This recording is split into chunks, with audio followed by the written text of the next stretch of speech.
18 de noviembre de 2025. 10:20 UTC. En todo el mundo, Internet comenzó a romperse. No todo, solo las partes que importaban. Discord quedó en silencio. ChatGPT dejó de responder. X se congeló a mitad de desplazamiento. Las tiendas de Shopify mostraban mensajes de error en lugar de páginas de pago. Y en oficinas desde San Francisco hasta Singapur, la misma frase resonaba: somos solo nosotros. No lo eran. El 20% de Internet, los sitios web, aplicaciones y servicios que 2.000 millones de personas usan cada día, acababa de dejar de funcionar. El culpable no fue un ciberataque, no fue un desastre natural, fue Cloudflare, la compañía en la que se confiaba para mantener Internet funcionando, colapsándose bajo el peso de su propio cambio de configuración. 17 días después, sucedió de nuevo. La primera caída. En el centro de operaciones de Cloudflare en Austin, Texas, el equipo de ingeniería nocturno estaba completando una tarea rutinaria de mantenimiento de base de datos. Estaban ajustando permisos en un cluster ClickHouse. Nada parecía inusual. La actualización fue documentada, revisada y aprobada. A las 11:05 UTC, el cambio entró en vigor. 15 minutos después, las primeras alarmas se activaron. Lo que el equipo no sabía era que su cambio de permisos había alterado una consulta de base de datos. La consulta devolvía entradas duplicadas. Esos duplicados alimentaban un sistema que generaba un archivo de características para el sistema de gestión de bots de Cloudflare. El archivo, normalmente de 20 kilobytes, se duplicó a 40 kilobytes. 40 kilobytes, más pequeño que una imagen en miniatura. Pero este archivo se enviaba automáticamente a cada servidor en la red global de Cloudflare. 330 centros de datos, cientos de miles de máquinas, todas, en minutos, recibieron el archivo de tamaño excesivo y comenzaron a colapsar. La cascada. Sara Martínez estaba en una reunión de Zoom cuando Canva dejó de cargar. Refrescó la página. Pantalla blanca. Error 500. Cambió a Slack. También estaba caído. A través de Manhattan, una sala de operaciones en un banco vio sus paneles congelarse. En Londres, el personal del hospital quedó bloqueado de sistemas de gestión de pacientes. En Tokio, un torneo de videojuegos se detuvo. El patrón era siempre el mismo. Los servicios no estaban lentos, simplemente desaparecidos. La capa proxy de Cloudflare, el sistema que enruta solicitudes entre usuarios y sitios web, había dejado de funcionar. Para las 11:30 UTC, Down Detector registraba más de 12,000 informes solo para X. El número llegaría a 435,000 para Cloudflare en la siguiente hora. Pero incluso Down Detector luchaba por mantenerse en línea. También dependía de Cloudflare. Dentro de la sala de guerra, en la sede de Cloudflare, el equipo de respuesta a incidentes se reunió en minutos. Los sistemas de monitoreo mostraban tasas de fallo catastróficas. Identificaron el archivo de gestión de bots de tamaño excesivo casi de inmediato. A las 11:45 UTC, enviaron una reversión, revirtiendo el cambio de permisos de base de datos, pero no pasó nada. La reversión eliminó el archivo defectuoso del pipeline, pero no arregló los servidores que ya habían colapsado. Esas máquinas estaban en estado de pánico, un fallo a nivel de kernel, donde el sistema no puede recuperarse. El software proxy, diseñado para fallar de manera segura, hizo exactamente lo programado. Entró en pánico y colapsó. No había recuperación automática, sin conmutación por error. El sistema fue diseñado para detenerse en lugar de arriesgar ejecutarse con datos corruptos. Cada servidor afectado necesitaba ser reiniciado manualmente.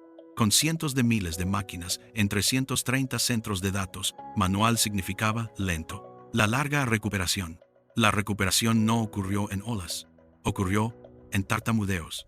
Algunas regiones volvieron en línea en 1 hora, otras tardaron 3. La página de estado mostraba un mosaico de indicadores que cambiaban minuto a minuto. Los usuarios veían una lotería. A veces la página cargaba, a veces no.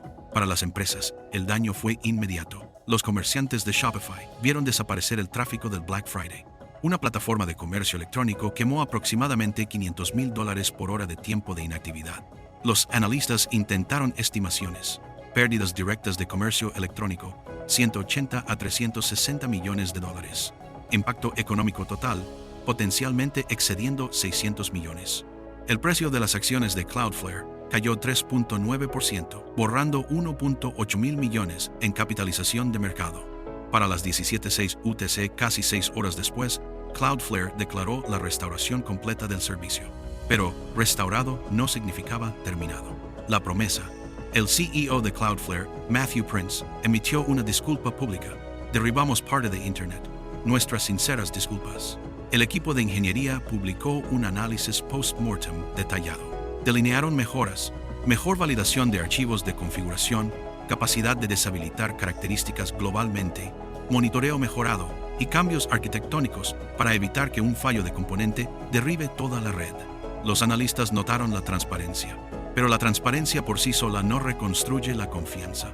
La verdadera prueba sería si esas mejoras prometidas podrían prevenir otro incidente. La respuesta llegó 17 días después, 5 de diciembre, 8:47 UTC, un jueves por la mañana en Europa. Los sitios web comenzaron a arrojar errores de nuevo. Esta vez la interrupción fue más corta, solo 25 minutos. Pero de alguna manera, fue peor. Golpeó durante horas pico de negocios europeos. Discord, LinkedIn, Zoom, PayPal, Uber Eats, todos caídos simultáneamente. Y esta vez, todos sabían exactamente qué estaba pasando. Las redes sociales explotaron. ¿Está Cloudflare caído de nuevo? No era una pregunta, era una declaración. La causa fue diferente, pero el patrón fue idéntico. El equipo estaba intentando parchear una vulnerabilidad de seguridad afectando a React Server Components. Aumentaron el tamaño del buffer en su firewall de aplicaciones web, pero hicieron el cambio usando un sistema de configuración global que enviaba actualizaciones a todos los servidores simultáneamente, el mismo tipo de despliegue que había causado la cascada de noviembre.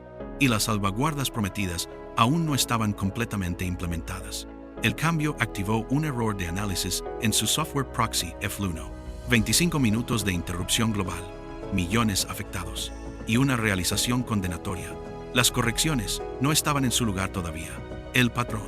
2 interrupciones, 17 días de diferencia, causas raíz completamente diferentes, modos de fallo idénticos. Si la interrupción de diciembre hubiera sido causada por el mismo problema que en noviembre, habría sido comprensible. Pero estas fueron fallas separadas, un cambio de permisos de base de datos, un despliegue de parche de seguridad, 2 sistemas diferentes, 2 equipos diferentes. Lo que compartían era algo más profundo. La arquitectura de Cloudflare priorizaba velocidad y alcance global sobre resiliencia. Los cambios se propagaban en segundos a través de toda la red. No había despliegues por etapas, no había servidores canario, no había reversiones automáticas. El sistema estaba optimizado para el 99,99% de veces, cuando los cambios funcionaban perfectamente. No tenía red de seguridad para el 0,01% cuando no lo hacían. Y a la escala de Cloudflare, alimentando el 20% de todos los sitios web, 0,01%, significaba miles de millones de usuarios. El costo oculto. Las pérdidas financieras eran calculables, pero algunos costos desafiaron la medición. El cirujano que no pudo acceder a registros de pacientes durante un procedimiento, el estudiante cuya fecha límite pasó mientras los portales estaban caídos, el propietario de pequeña empresa viendo su tienda oscurecerse durante su hora de ventas más ocupada. Estos no fueron solo fallos técnicos, fueron momentos cuando la infraestructura invisible de la vida moderna se volvió repentina, dolorosamente visible. Cuando las personas se dieron cuenta de cuánto de su existencia diaria dependía de sistemas que no entendían ni podían controlar. La confianza, una vez rota, no se recupera rápidamente. Se erosiona gradualmente y regresa aún más lentamente. Las preguntas incómodas. En las semanas posteriores a la interrupción de diciembre, los clientes empresariales comenzaron a hacer preguntas más difíciles. No solo ¿qué pasó?, sino ¿qué garantías pueden proporcionar de que esto no volverá a suceder? La respuesta honesta, la que cualquiera que entienda sistemas complejos daría, es ninguna. La infraestructura moderna de Internet está demasiado interconectada, demasiado automatizada, demasiado optimizada para garantizar confiabilidad perfecta. Cada compañía hace compensaciones: velocidad versus seguridad, automatización versus supervisión, alcance global versus control localizado. La arquitectura de Cloudflare refleja elecciones hechas cuando la compañía era más pequeña. Esas elecciones crearon una compañía que podía manejar 70 millones de solicitudes HTTP por segundo. También crearon únicos puntos de falla que podían derribar el 20% de Internet. La pregunta no fue si Cloudflare mejoraría sus sistemas. Lo harían. Ya habían comenzado a implementar las salvaguardas. La pregunta real era si la arquitectura fundamental podía hacerse lo suficientemente resistente o si estos fallos eran inevitables. El panorama más amplio. La doble interrupción de Cloudflare no ocurrió en aislamiento. 2025 había sido brutal para la infraestructura de Internet. AWS sufrió una interrupción en octubre. Microsoft Azure cayó días después. Google Cloud experimentó un fallo de 3 horas en junio. Cisco Thousand Eyes registró 12 interrupciones importantes en 2025. El número bruto se mantuvo estable. Lo que cambió fue su impacto. A medida que más servicios se consolidaron alrededor de un puñado de proveedores, cada interrupción afectó a más usuarios. Internet no se estaba volviendo menos confiable, se estaba volviendo más concentrado. Y esa concentración hizo que cada fallo fuera más devastador. Los expertos lo llamaron el problema demasiado grande para fallar migrando de bancos a infraestructura. Cloudflare, AWS, Microsoft, Google. Estas no eran solo compañías, eran utilidades críticas. Cuando fallaban, las ondas tocaban a miles de millones. La perspectiva del usuario.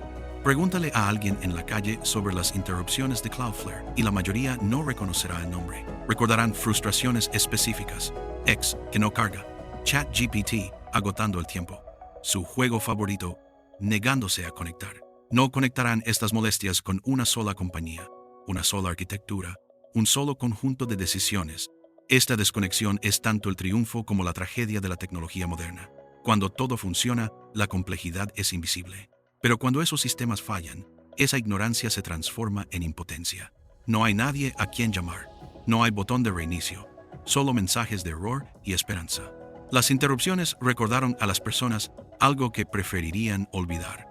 Hemos construido una civilización sobre infraestructura que no controlamos, mantenida por compañías que no supervisamos, gobernada por algoritmos que no podemos auditar. La pregunta presente. Hoy, los sistemas de Cloudflare son más resistentes.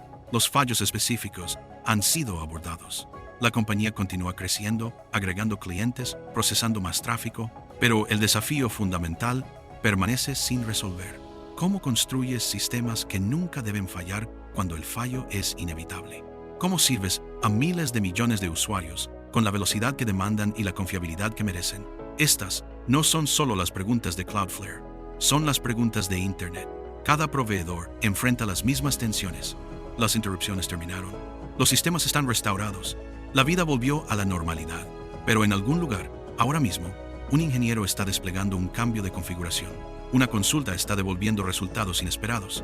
Un archivo está creciendo ligeramente más grande de lo anticipado. La mayoría de las veces, funcionará perfectamente. La mayoría de las veces.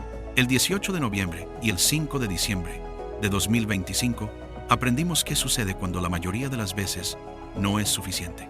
Cuando la infraestructura falla, no por malicia o negligencia, sino por la complejidad inherente de sistemas diseñados para hacer cosas imposibles a escalas imposibles. Aprendimos que el 20% de Internet puede desaparecer en segundos, que 2.000 millones de usuarios pueden ser desconectados simultáneamente, que compañías pueden perder 1.8 mil millones en valor de mercado debido a 40 kilobytes de datos duplicados. Sobre todo, aprendimos una pregunta que permanece sin respuesta. En un mundo donde todo está conectado, donde la automatización es esencial, donde proveedores únicos sirven a miles de millones, ¿qué sucede la próxima vez? Porque habrá una próxima vez. Compañía diferente, causa diferente, misma fragilidad fundamental. Internet no se rompió 2 veces en 30 días porque Cloudflare fuera descuidado o incompetente. Se rompió porque hemos construido una civilización tecnológica que asume que todo funcionará, que trata el fallo como una aberración en lugar de una inevitabilidad, que optimiza para eficiencia a costa de resiliencia. El 18 de noviembre y el 5 de diciembre no fueron incidentes aislados, fueron síntomas de un problema más profundo. Y ese problema todavía está aquí.